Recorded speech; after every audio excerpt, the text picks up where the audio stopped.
Salam əziz izləyicilər. Bu gün sizlərlə deməli blok imtahanlarının birinci cəhdinin ikinci qrup tarix suallarını müzakirə edəcəyik.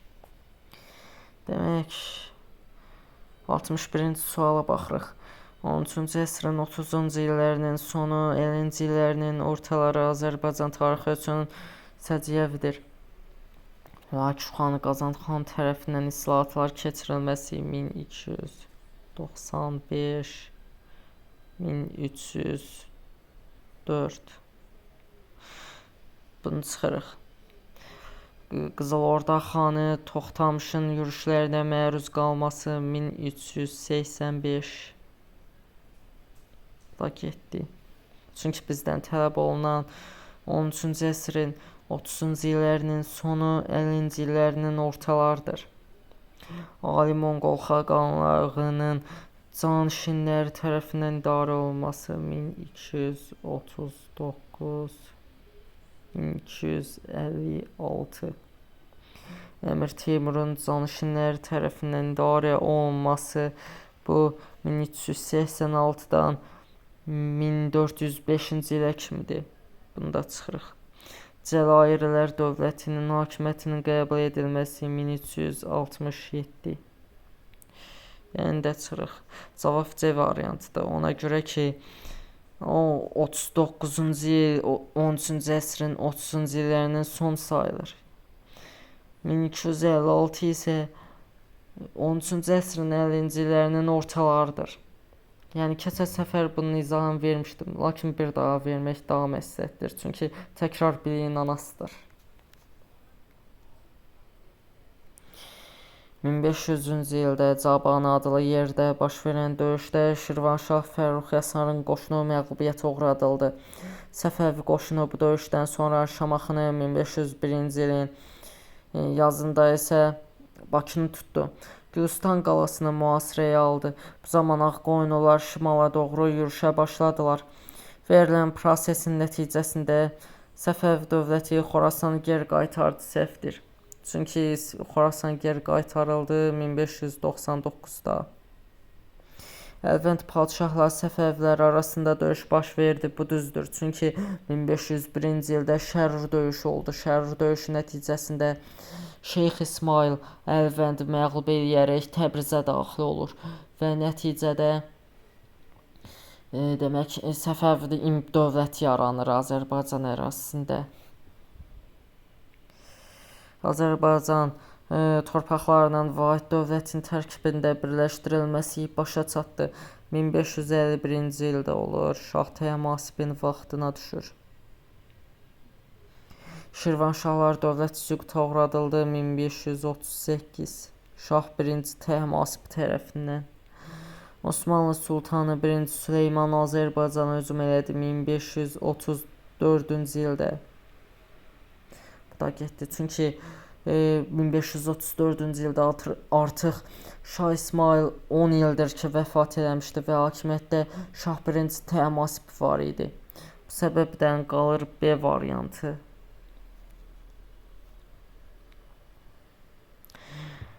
Xəritədə rəqəmlərlə verilən ərazilər üçün doğru olmayan fikri müəyyən edin. 2. Frank hökmdarı Xodvik tərəfindən işğal olunmuşdu. 2. İtaliya olduğu üçün Xodvik tərəfindən işğalı mümkünsüzdür. Çünki İtaliya Franklar tərəfindən işğal olunmuşdur Böyük Karlın hakimiyyəti dövründə. A səhvdir və bizdən də doğru olmayan fikri soruşur. İndi A-nı götürürük. B-yə baxırıq. 8-ci əsrin əvvəllərində ərəb qoşunları tərəfindən tutulmuşdu. İspaniya. 712-ci ildə Tariq ibn Ziyad tərəfindən işğal edilmişdir. 1. İspaniyadır. 2. də İtaliyadır. Bizans İmperatoru Justinian tərəfindən işğal olunmuşdur. Cəzair Tunis əraziləri arasında ərazidir. Bu da ki Justinian tərəfindən işğal edilmişdir. Bəli, çünki Şimali Afrikada Vandal krallığı var idi. Justinian da həmən dövrdə Vandal krallığını süquta uğratmışdı ki, qədim Roma imperiyasını bərpa eləməyə çalışırdı. C düzdür. B də düzdür. 4. Bizans imperiyasının paytaxtı olmuşdur. Bəli, Konstantinopol Bizans imperiyasının həmişəlik paytaxtı olub. Bizans imperiyası üzərində qələbə nəticəsində ərəb qoşunları tərəfindən fəth olunmuşdu. Bu Misir ərazisidir. Bəli, Misir 7-ci əsrdə ərəblər tərəfindən işğal edilmişdir. Cavab A variantıdır. 64-cü suala baxırıq.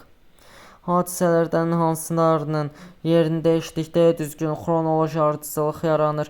Pişəvərinin başçılığı ilə milli hökumətin yaradılması 1945.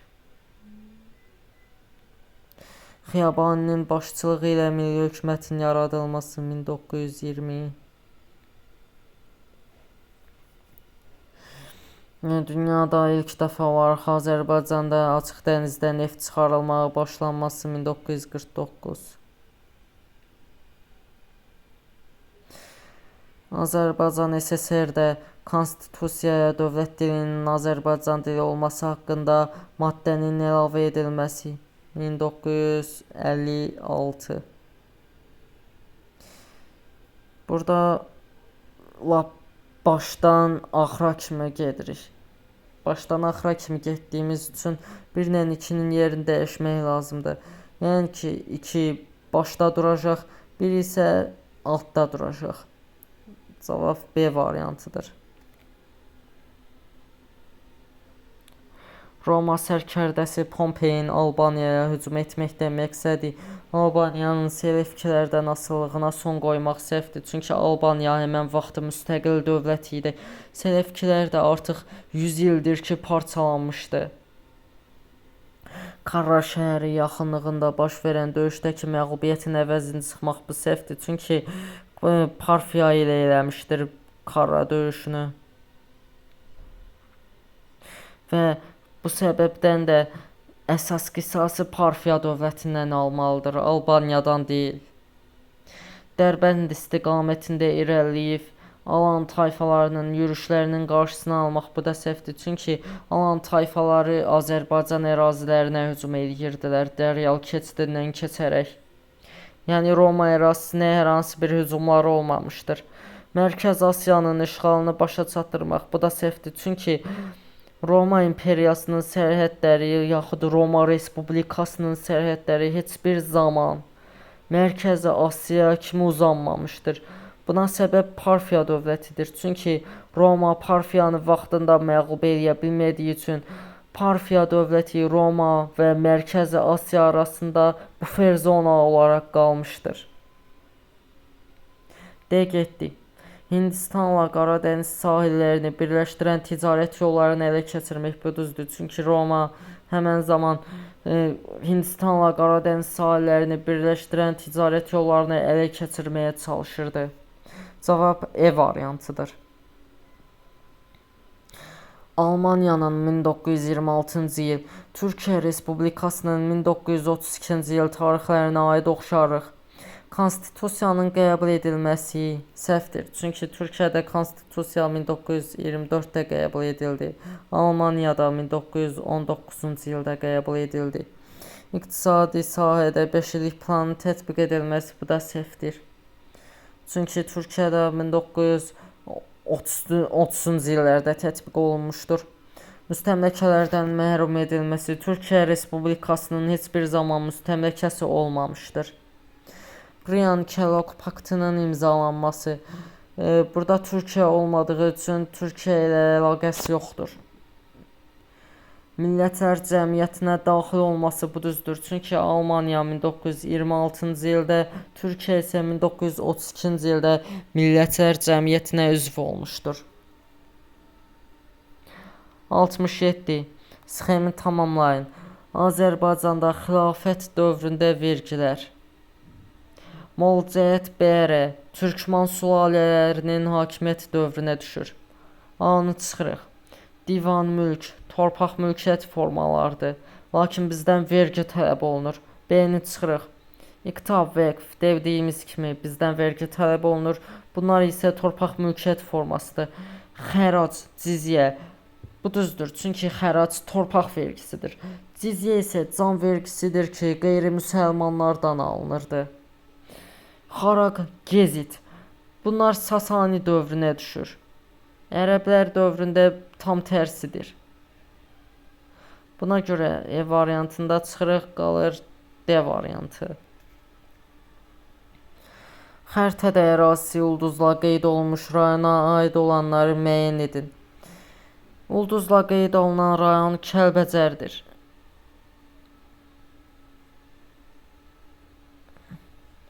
Ərazisində paleolit dövrünə aid qədim abidə yerləşir. Bu düzdür. Zar mağarası.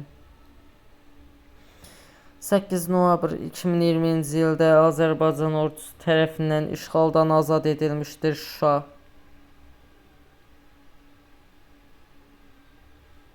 Getdi. Ərazisində Orta Tunc dövrünə aid Göytəpə şəhər tipli yaşayış məskəni yerləşir Urmiya.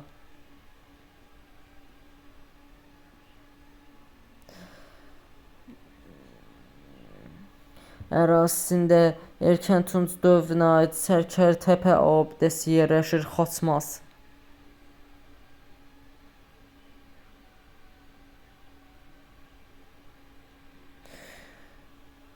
İl 2020-ci il 25 noyabrda düşmən işğalından azad edilmişdir. Bu düzdür, çünki bu Kəlbəcərə aiddir. 2, 3, 4 çıxıldığı üçün B variantı gedir, C variantı gedir, D variantı gedir və E variantı da gedir. Qalır A variantı.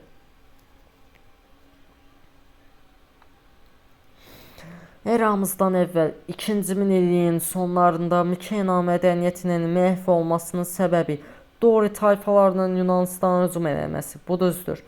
Afina-Sparta müharibəsinin baş verməsi 431 404 eramızdan əvvəl. Bu səbəbdən B-ni çıxırıq. İbtidai icma quruluşunun dağılması. İbtidai icma quruluşunun dağılması çoxdan olmuşdur. Mikena mədəniyyəti isə İbtidai icma quruluşunun dağılmasından sonra həyata keçirilmişdir. Güclü vulkan püskürməsi, bu isə Krit mədəniyyətinə aiddir.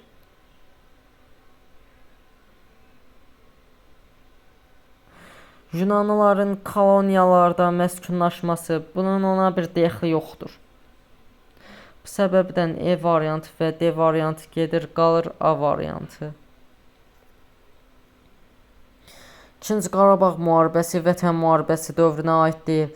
Azərbaycan istehsalı olan pilotsuz uçuş aparatından uğurla istifadə edilməsi. Bu düzdür. Zərbə. Aldadıcı taktika ilə Ermənistanın hava hücumundan müdafiə sistemlərinin məhv edilməsi. Bu düzdür. Çünki Antonov yararsız təyyarələri ilə ermənilərin fikrini yayındırırdılar, çaşdırırdılar və nəticədə HHM sistemləri asanlıqla aşkarlanır, pualarla zərərsizləşdirilirdi. BMT Təhlükəsizlik Şurasının ölkəmiz əleyhinə qətnamə qəbul etməsi. Xeyr, bu səhvdir. Çünki hər nə qədər Rusiya və Fransa tərəfindən hazırlanmış olsa da, İngiltərə veto hüququndan istifadə edərək həmin qətnamənin qəbul edilməsinə icazə verməmişdir. Bu səbəbdən həmin qətnamə kağız üzərində qalmışdır. C variantı düzdür. Hadrut qəsəbəsinin azad edilməsi ilə Şuşaya hücum üçün əlverişli şəraitin yaranması. Bu düzdür. Çünki Hadrut qəsəbəsi Şuşanın yaxınlığında yerləşir. Bu səbəbdən Hadrutun azad edilməsi Şuşaya gedən yolun açarı olmuşdur birbaşa. D variantı gedir. Qarabağ möcüzüsü adlanan plan nəticəsində ordumuzun canlı qüvvə itkisinin minimuma endirilməsi. B variantında dediyimiz kimi köhnə və yararsız təyyarələrlə düşmənin HHM sistemlərini aşkarlayırdılar. PUA-larla da həmən HHM sistemlərini asanlıqla zərərsizləşdirirdilər. Nəticədə itkilərimiz xeyli azalırdı. Qalır C variantı. Eyler-Venn diaqramına əsasən uyğun bəndləri müəyyən edin. Əliağa Şıxlinski, Səməd bəy Mehmandarov, Hüseyn xan Naxçıvanski. Rus çarının yeganə müsəlman yavəri olmuşdur Hüseyn xan Naxçıvanski. Birinci Dünya müharibəsində Rus ordusunda xidmət eləmişdir hamısı. Rusiyanın paytaxtının toplarla müdafiəsinə rəhbərlik etmişdir Əliağa Şıxlinski. Çünki mahir artilleriyaçı olduğu üçün onun ləqəbi artilleriyanın Allahı idi. İlk Azərbaycanlı hərbi təyyarəçi olmuşdur Fərrux Ağaqayıbov.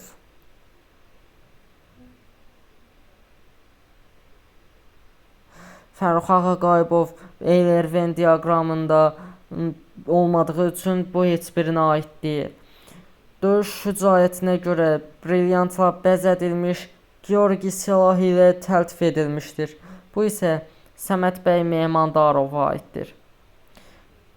Nəticədə cavabımız 1C, 2E, 3A, 4B A variantı. 72-yə baxırıq. 20-ci əsrin 20-ci illərinin sonu SSRİ və 20-ci əsrin 50-ci illəri Çin tarixinə aid ümumi cəhət və yaxud ümumi cəhətlər. Totalitar rejimin yumşaldılması SSR-də Nikita Xruşovun vaxtına düşür. Bu 53-64-cü illərdə olduğu üçün SSR-yə bir dəxli yoxdur. Çünki söhbət 20-ci əsrin 20-ci illərindən söhbət gedir SSR haqqında. Zoraki kollektivləşdirmənin həyata keçirilməsi, bəli, bu düzdür. Çünki SSR 1929-cu ildə qərar verdi ki, kollektivləşdirməyə başlansın və 1930-cu illərdə də təbii olaraq Azərbaycanda üsyanlar həyata keçdi. Tək Azərbaycanda yox, digər Sovet bölgələrində də üsyanlar başladı, lakin hər biri qanla bastırıldı. Hərbi kommunizm siyasətinin tətbiq edilməsi SSR-də 1920-ci ildə olmuşdur. Lakin bizdən tələb olunan 1920-ci illərin sonudur. Bu isə 1920-ci illərin əvvəli olduğu üçün 3-də gedir. Torpaqların kəndlilər arasında bölüşdürülməsi. Torpaqlar kəndlilər arasında bərbaşdan bölüşdürülmüşdü. Yəni hakimiyyətlərinin ilk illərində kəndlilərə torpaqları təmənnasız və pulsuz verdikləri üçün 4-də çıxırıq.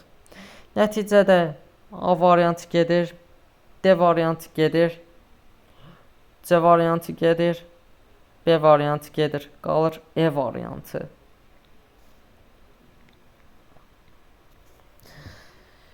On 17-ci əsrin 50-40-cı illərində fərqli olaraq 50-ci illəri Albaniya dövləti üçün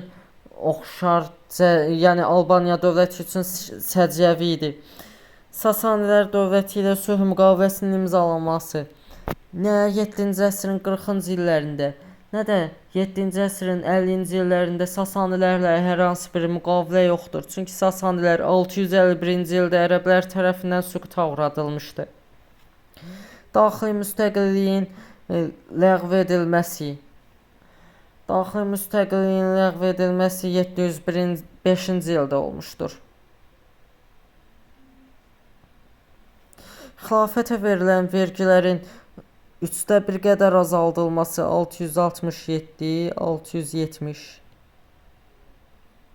Cavanşir Muaviyə Lənətullahla o vaxtı 2-3 dəfə Şamda görüşmüş və nəticədə vergilərin 1/3 qədər azaldılmasına nail olmuşdu.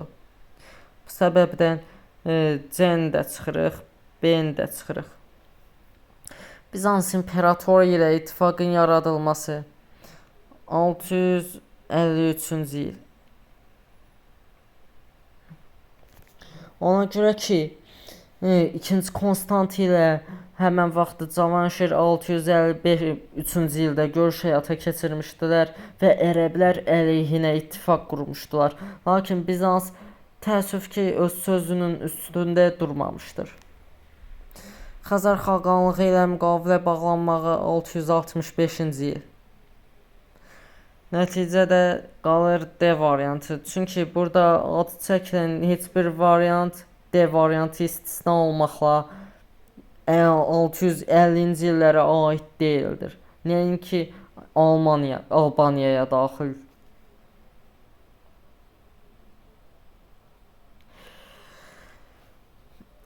Yetmiş 5-ci suala baxırıq. Azərbaycan Xalq Cümhuriyyətinə aid hadisə və nəticə əlaqələrinin uyğunluğunu müəyyən edin.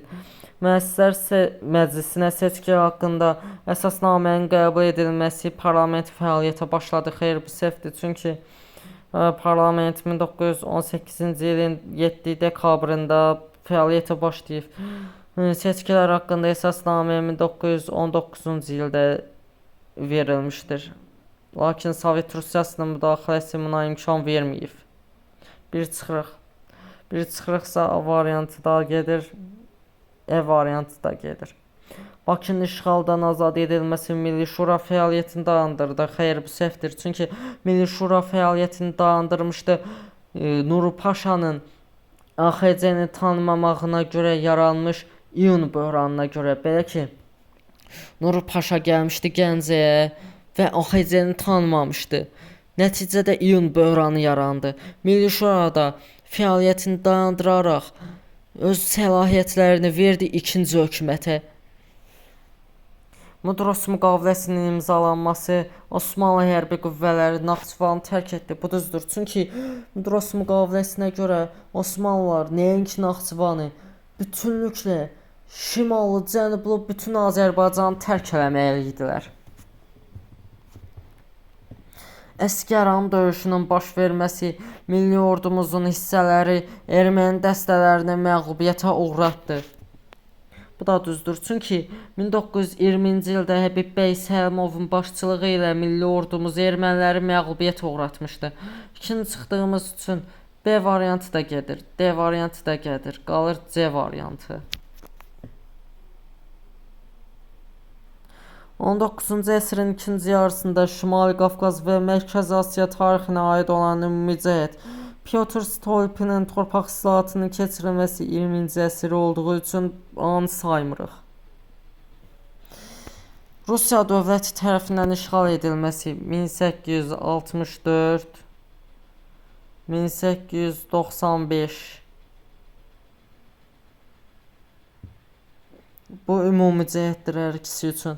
Çünki 1895-də Pamirin işğalı ilə Türkistanın işğalı başa çatdı. 1864-cü ildə isə Çərkəzistanın işğalı ilə Şimali Qafqazın işğalı başa çatdı. Yəni nə də olsa Rusiya tərəfindən işğal edilirdilər. Osmanlı dövlətinin tərkibinə daxil edilməsi bu səhvdir. Çünki Mərkəzi Asiya heç bir zaman Osmanlı dövləti tərəfindən işğal edilməmişdir. Həm də Şimali Qafqaz Osmanlı tərəfindən qismən də olsa 1500-cü illərdə işğal edilmişdir. Yəni 16-cı əsrin ikinci yarısı. Söhbət də 19-cu əsrin ikinci yarısından gedir. Bu səbəbdən C-ni çıxırıq. İngiltərənin nüfuz dairəsinə daxil olması bu da səhvdir. Çünki İngiltərə Qafqazda nüfuz dairələri uğrunda mübarizəni Rusiyaya nətər uduzmuşdusa, Mərkəzi Asiyada da elə Rusiyaya uduzmuşdu. Bu səbəbdən D-ni də çıxırıq. Hərbi dini dövlətin imamətin yaradılması bu Şimali Qafqaza aiddir. Bu səbəbdən E-ni də çıxırıq. Qalır B variantı. Eldənizlər dövlətinin hökmdarı Məhəmməd Can Pəhləvanın fəaliyyətinə aid deyil. İri Səlcuq əmirlərinin müqavimətinin qırılması bu düzdür. Lakin bizdən aid olmayan fikri soruşur. Sultan titulunun qəbul edilməsi bu Qızıl Arslana aiddir.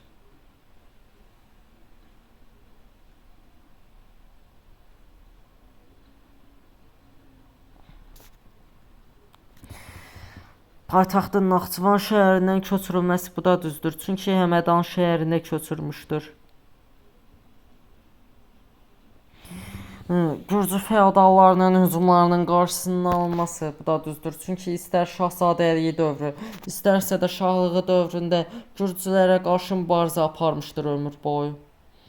Təbrizin Ağsunqurilərin əlindən alınması, bu da düzdür. Çünki hakimiyyəti dövründə Təbrizi Ağsunqurilərin əlindən almışdı ki, Ağsunqurilər də Rəvvadilərin bir qolu idilər. Bu səbəbdən qalır B variantı. Çünki sultan titulunu ilk dəfə qəbul elədi Qızıl Arslan. Məhəmməd Can Pəhləvan heç bir zaman sultan titulu qəbul etməmişdir. Heydər Əliyevin birinci prezidentliyi dövrünə aiddir. Birinci prezidentliyi dövrü nəzərdə tutulur. Onda biz 1993-dən 1998-ə kimi olan dövrü götürməliyik. Milli valyuta, manatın dövriyyəyə buraxılması bu səhvdir. Çünki Elçi bəyin hakimiyyəti dövründə olmuşdur. Manat Heydər Əliyevin vaxtında yeganə ödəniş vasitəsi elan edilmişdir. Biri var dövriyyəyə buraxılması, biri də var yeganə ödəniş vasitəsi elan edilməsi. İkisi fərqli anlayışlardır. Strateji əhəmiyyət daşıyan Horadiz qəsəbəsinin azad edilməsi 1994. Bu düzdür. Biri çıxırıqsa B variantı gedir. C variantı gedir. İkində götürürsə əgər D variantı gedir. Ya qalır A variantı, ya da qalır E variantı. Torpaq islahatı haqqında qanun 95-96.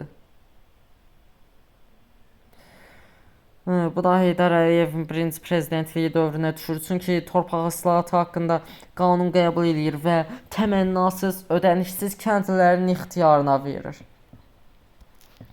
Azərbaycan Respublikasının BMT-yə üzv qəbul olunması 1992-ci ildədir. Bu da Ayaz Mütəllibovun vaxtına düşür. Bu səbəbdən E variantını çıxırıq, qalır A variantı.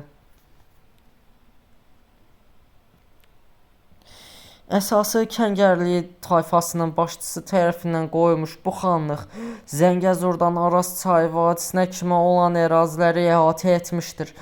18-ci əsrin 80-ci illərində xanlıqda hakimiyyət uğrunda mübarizə daha da güclənmişdi.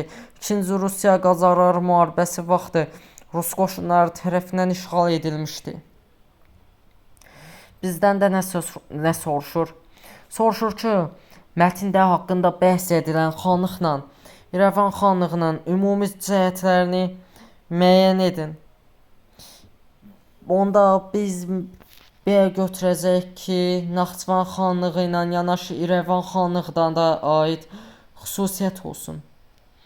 Müəyyən müddət Qarabağ xanlığından asılı olması bu hər ikisinə aiddir. Çünki istər Pənah Əli xan, istərsə də İbrahim Xəlil xan dövründə hər iki xanlıq Qarabağ xanlığından asılılığı qəbul edib. Rusiya ilə Georgiyevsk müqaviləsinin imzalanması bu səhvdir. Çünki Quba və Talış xanlıqları tərəfindən imzalanmışdır.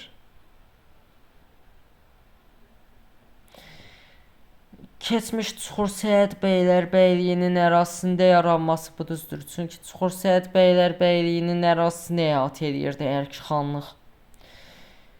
Türkmən çayı müqaviləsinə əsasən Qacarların tərkibində qalması xeyr. Çünki Türkmən çayı müqaviləsinə əsasən Rusiyanın tərkibində qalır.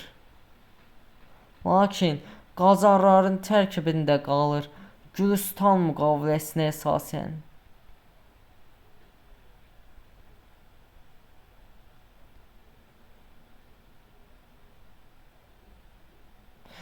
Bu səbəbdən 4-ü çıxırıq, qalır 1-3 B variantı. 80-ci suala baxırıq. 16-cı əsrin ikinci yarısı Osmanlı dövləti üçün səciyyəvi idi. 1551-dən 1600-ə kimi.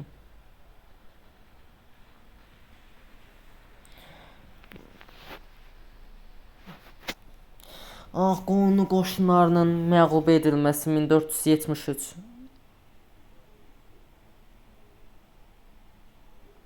A getdi. Çünki bizdən 16-cı əsrin ikinci yarısını istəyir. Bu isə ümumiyyətlə 16-cı əsrə aid deyil. Köprülü Mehmet Paşanın islahatları 17-ci əsr. Bu da getdi. Səfəvi dövləti ilə yeni müharibənin başlanması 1578.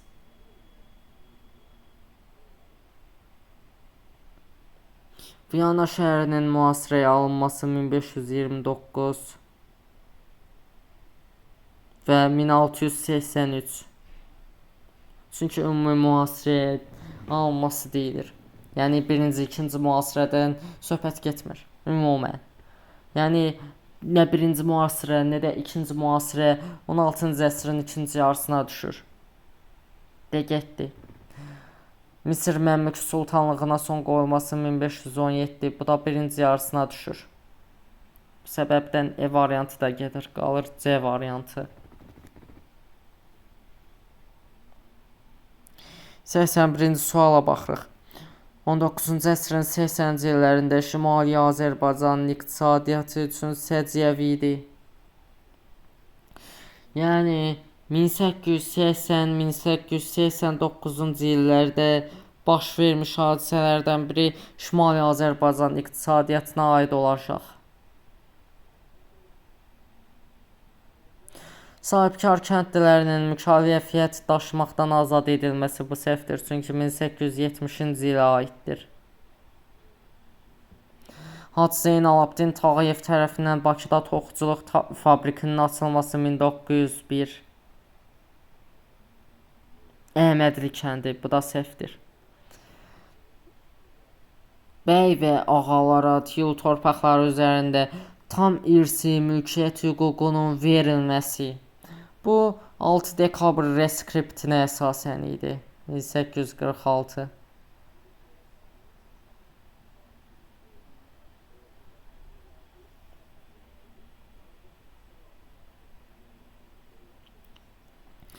Mülkədarların kəndlilər üzərində post və məhkəmə hüququnun ləğv edilməsi 1865. Kənd cəmiyyətləri haqqında qanun.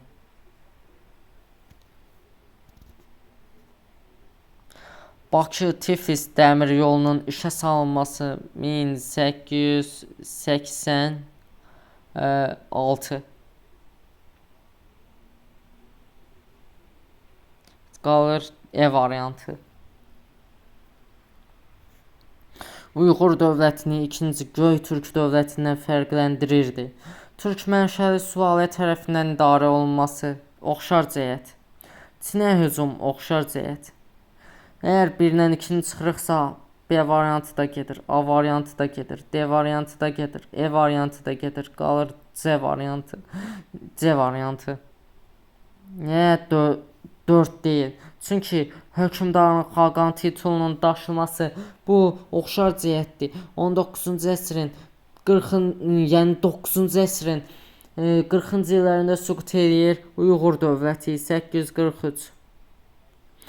Göytürklər süqut eləyir 744. Tibetlilərin məğlub edilərək Çindən qovulması bu da Uyğur dövlətinə aiddir. Hansı ki Çinlilər devrilərində yəni Uyğurlardan kömək istənilmişdi. Çin Uyğurlardan kömək istədiyi üçün Uyğurlar da Çinlilərə kömək üçün gedib Tibetlilərə qarşı vuruşublar və Tibetlilər məğlub edilərək Çindən qovulmuşdur.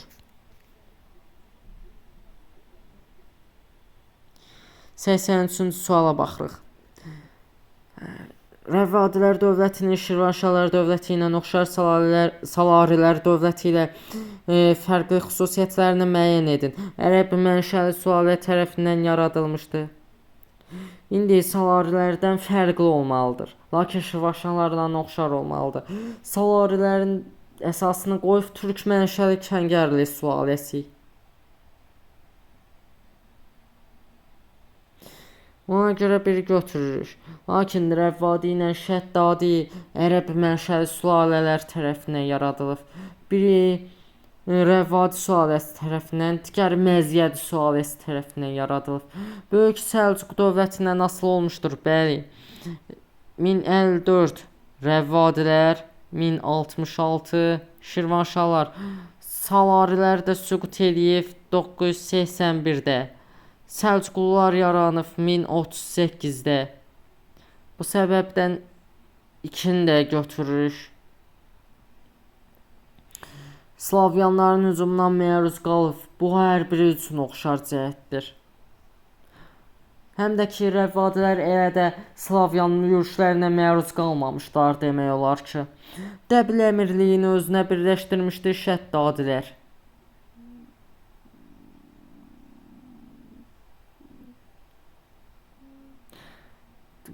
Üçlə 4-ü çıxdığımız üçün cavab 1-2-dir.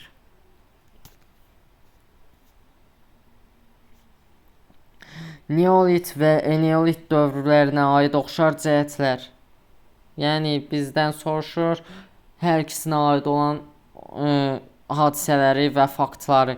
Əkinçilikdə toxadan istifadə edilməsi bu düzdür. Çünki neolit dövründən başlayıb erkən tuncda bitmişdir toxa əkinçiliyi. Yəni eneolitdə tunc dövrü ilə daş dövrünün arasında olan dövr olduğu üçün belə deyək ki, həmən vaxt eneolit dövründə toxadan istifadə olunmuşdur. İlkin şəhər mərkəzlərinin mövcud olması bu orta tuncdur.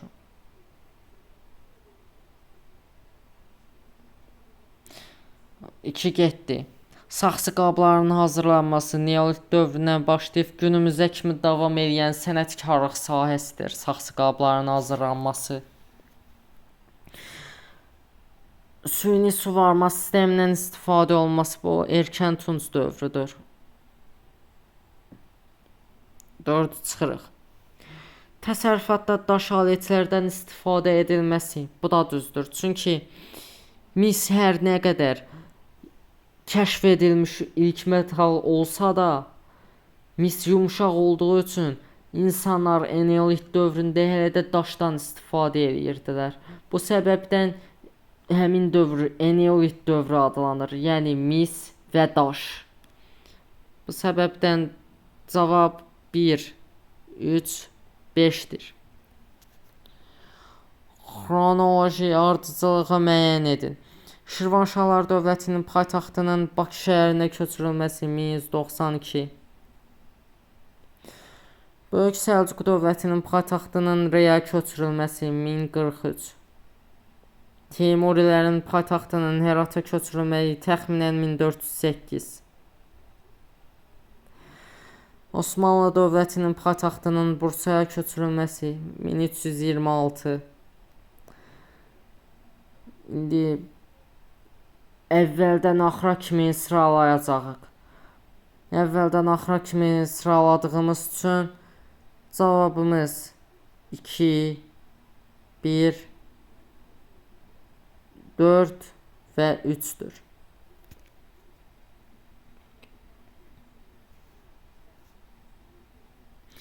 Hadisə və nəticə əlaqələrinə aid uyğunluğu müəyyən edin.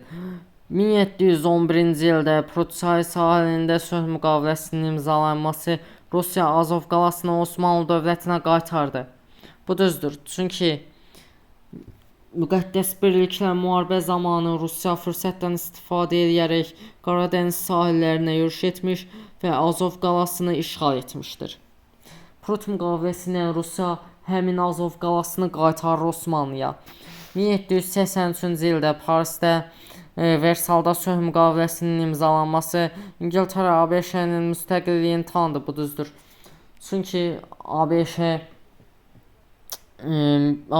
müstəqilliyini tanınır Versal müqaviləsi ilə. Versal müqaviləsi də imzalanır 1783-cü ildə. İngiltərə daha sonra Gent müqaviləsi ilə ABŞ-yə öz müstəmləkəsi kimi baxmaqdan imtina edir. İkində 2 sayılır. Nizbi döyüşünün baş verməsi ABŞ-də istiqlal bəyannaməsi qəbul edildi. 1776-cı ildə qəbul edilən bəyannamənin 1645-də baş vermiş döyüşə heç bir dəxli yoxdur. Çıxırıq. İkinci Yekaterinanın hakimiyyətə gəlməsi Rusiyada mütləqiyyət quruluşu zəiflədi. Rusiyada mütləqiyyət quruluşu heç zaman zəifləməmişdir çarlıq dövründə. Bu səbəbdən 4 çıxırıq. 17-ci əsrdə 30 illik müharibənin baş verməsi, Qərbi Avropada üstünlük İspaniyadan Fransaya keçir. Bu düzdür, çünki həmin dövrə kimi İspaniya Qərbi Avropada ağalıq eləyirdi. Lakin 30 illik müharibə nəticəsində üstünlük İspaniyadan Fransaya keçdi. Cavab 1-2-5-dir. 87. Uyğunluğu müəyyən edin. Otluk-Bel döyüşü Osmanlı dövlətinin tarixinə aiddir. Çünki Osmanlı dövləti Otluk-Belində qalib gələn tərəf olmuşdur. Qaraqoyunlu Baharlı dövləti səhvdir. Çünki bu döyüşlərdən heç biri Qaraqoyunlu dövlətin tarixinə aid olmamışdır. Səfəvi dövləti Mərv döyüşü. Mərv döyüşündə Səfəvilər Şeybaniləri məğlub edərək Xorasanı işğal edirlər. Daha doğrusu Teymurilərin vaxtilə itirdiyi Xorasanı ələ keçirirlər. Ağqoyunlu Bayandurlu dövləti Otluk-Bel döyüşünə aiddir. Çünki Otluk-Bel döyüşündə Ağqoyunlular Osmanlılarla döyüşmüş və məğlub olmuşdurlar. Cəlairilər dövləti döyüşlərdən heç biri Cəlairilər dövlətinə aid deyil. Bu səbəbdən 1 AD, 2 də C-dir.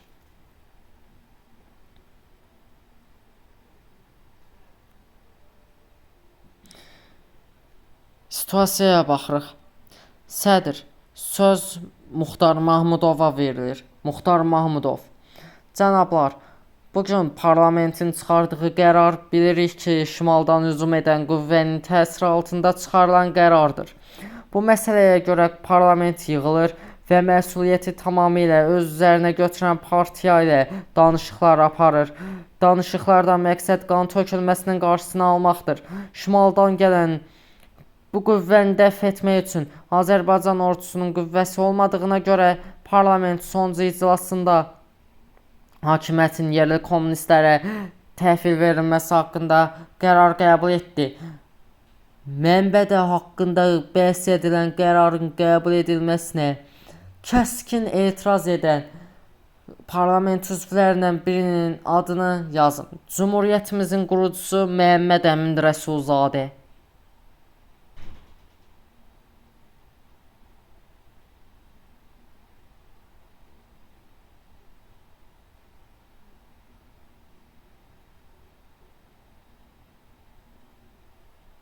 Çünki Məhəmməd Əmin Rəsulzadə heç zaman təslim olmağa tərəf durmadı parlamentin sonuncu iclasında. Ancaq döyüşməyə və müqavimət göstərməyə səsləyirdi. Lakin təəssüf ki, parlamentin çoxu təslim olmaqdan yana idi. Haqqında bəhs edilən partiyaya hakimiyyətin təhvil verilməsi zamanı qoyulan şərt yazın. Orduya, bayrağa, ondan sonra dövlət müstəqilliyinə toxunulmamalıdır. Dövlətin şərəfi və ləyaqəti layiqincə qorunmalıdır. Azərbaycan sadəcə kommunist dövlət kimi fəaliyyət göstərməlidir. Cavab budur. Həm də Rusiya Bakıya daxil olmamalıdır. Öz bəyanəsində dediyi kimi Bakıdan keçərək Türkiyəyə daxil olmalıdır. Yəni Türkiyəyə köməyə getməlidir. Çünki Sovet Rusiyası həmən vaxtı Azərbaycana, Türk ordusuna kömək eləmək bəhanəsi ilə hücum eləmişdi. Bu səbəbdən AXC də Rusiyaya şərt qoyur ki, Bakıya daxil olmadan Türkiyəyə getsin. Haqqında bəhs edilən hücum ərəfəsində Azərbaycan Xalq Cümhuriyyətinin də baş verən siyasi böhranın daha da dərinləşməsinin iki daxili səbəbini yazın.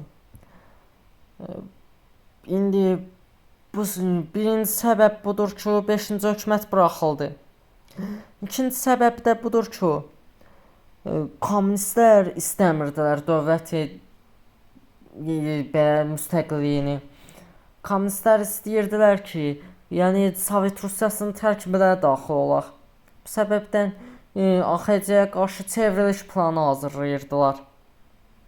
Nəticədə birinci səbəb 5-ci hökumətin buraxılması, İskəndər bəy Məhəmməd Həsən Hocinskinin 6-cı hökuməti qurmaqdan imtina eləməsidir.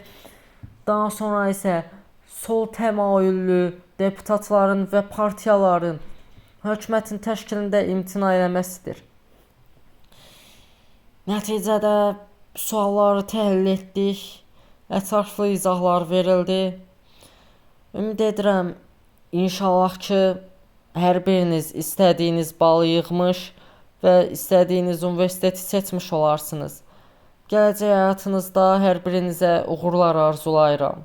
Sağ olun.